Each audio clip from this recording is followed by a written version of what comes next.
The HOA president broke into my pregnant wife's emergency room while she was bleeding out. Our baby almost died because she wanted to talk about a fence. The judge later played her words in court, and the entire room went silent when they heard what she said. That recording destroyed her. Completely. It still makes my blood boil when I think about it. My name's David, and my wife Jessica and I live or used to live in a neighborhood called Riverside Estates. On paper, it looked like paradise, neat lawns, quiet streets, friendly neighbors. But what those brochures didn't say was that everything here was controlled by a single woman, Margaret Whitmore, the president of the HOA. Perfect silver hair, designer suits, and a clipboard that might as well have been a weapon. She ruled this place like a tiny kingdom, and everyone feared her. From the moment we moved in, she made us her project. Your garden looks untidy. Your car doesn't fit the neighborhood aesthetic. And then the fence. Ours was 6 feet 3 inches tall. The rule said 6 feet max. She measured it herself with a smug little smile and started sending violation letters like clockwork. Jessica was 7 months pregnant, and after 3 long years of trying this baby, meant everything to us.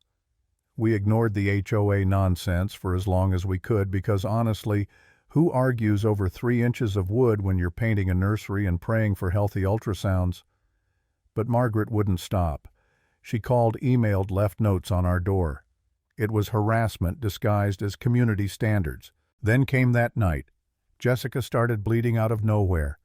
I remember her hand trembling as she said, "David, something's wrong." We rushed to the ER. Doctors, nurses, monitors beeping, panic everywhere. The doctor told me she needs calm.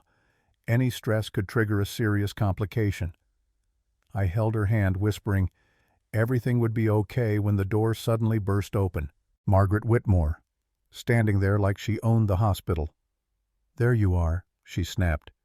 "Do you have any idea how many times I've called? I've been waiting outside your house for 40 minutes. I thought I was hallucinating." "Margaret, get out," I said, but she just waved her manicured hand. "I don't care about your personal dramas, David. We have HOA business to discuss. Your fence is still too tall." Jessica whimpered. The monitor started screaming with fast, uneven beeps. I got up between them. "She's in medical crisis."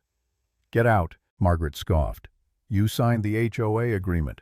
That means you answer to me." I swear to God, I almost lost it. Nurses rushed in, one of them shouting, "Ma'am, you need to leave right now." But she refused. "She looks fine to me, probably just wants attention. These young wives love drama." Jessica cried out, "David, something's wrong." The beeping went crazy and doctors hit the alarm. Security came running, pulling Margaret out while she yelled, "My husband's a state senator. You'll regret this." But it was too late. The damage was done. They took Jessica into surgery. I sat in the waiting room for 4 hours, staring at my shaking hands, hearing Margaret's voice looping in my head. "She looks fine to me." When the doctor finally came out, she said, "Your wife and baby are stable. But if we'd waited 10 more minutes, they wouldn't have made it." I don't even remember breathing after that. When I saw Jessica again, pale, hooked up to machines, she just kept whispering, "I'm sorry." I tried to stay calm.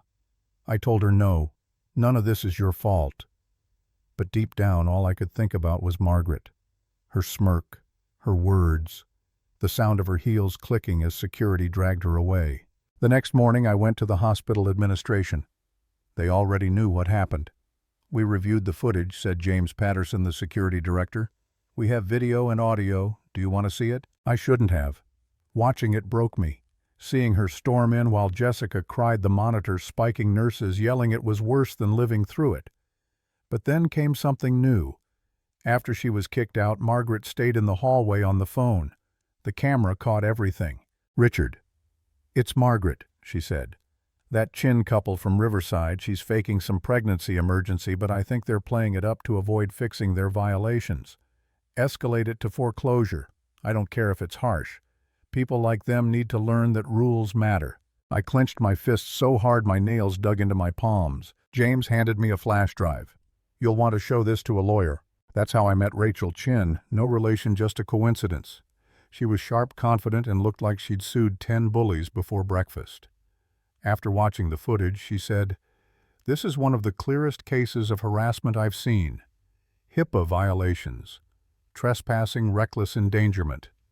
The list goes on.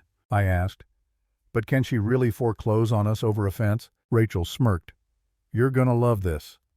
I did some digging. 32 out of 47 houses in your neighborhood have fences taller than 6 feet, including Margaret's. Hers is 6'5". Selective enforcement discrimination, plain and simple. That word discrimination hit me.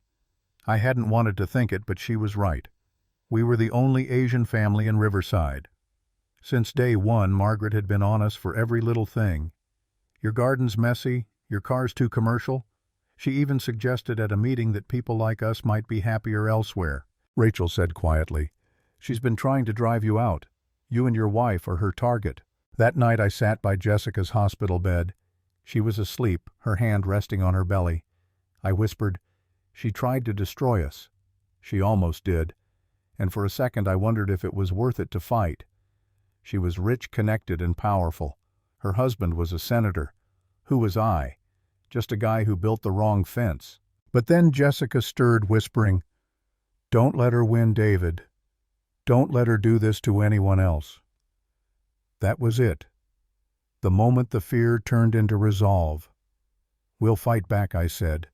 For you. For our baby. Rachel helped us gather the neighbors. And what we found made my stomach turn. The Johnsons, an elderly couple, had been fined $2,000 because their grass grew too long while Mr. Johnson was recovering from a stroke. The Martinez family had CPS called on them for leaving kids' toys outside. The Patels got cited for fire hazards during Diwali, even though their lights were battery-powered. And Sarah and Tom Fined for hanging a pride flag. Margaret had terrorized everyone who didn't fit her picture of perfect. And when power didn't scare us, she escalated. Straight into a hospital room. Rachel built the case. Videos, testimonies, witness statements, 15 families came forward. The district attorney filed charges, privacy violations, trespassing, harassment, reckless endangerment, abuse of authority. Margaret's husband pulled every string he could. Phone calls, pressure threats. But when the case hit court, none of it mattered. The judge was Patricia Anderson, a woman with steel in her voice and zero tolerance for bullies. The defense painted Margaret as a dedicated community leader. They said Jessica exaggerated, that doctors overreacted. When the lawyer said, my client's presence was unfortunate timing, nothing more. Rachel stood up. She called Dr. Morrison, the ER physician, to the stand. In your professional opinion, did Margaret Whitmore's intrusion contribute to Jessica Chin's complications? Absolutely, the doctor said. Her stress levels were stable before.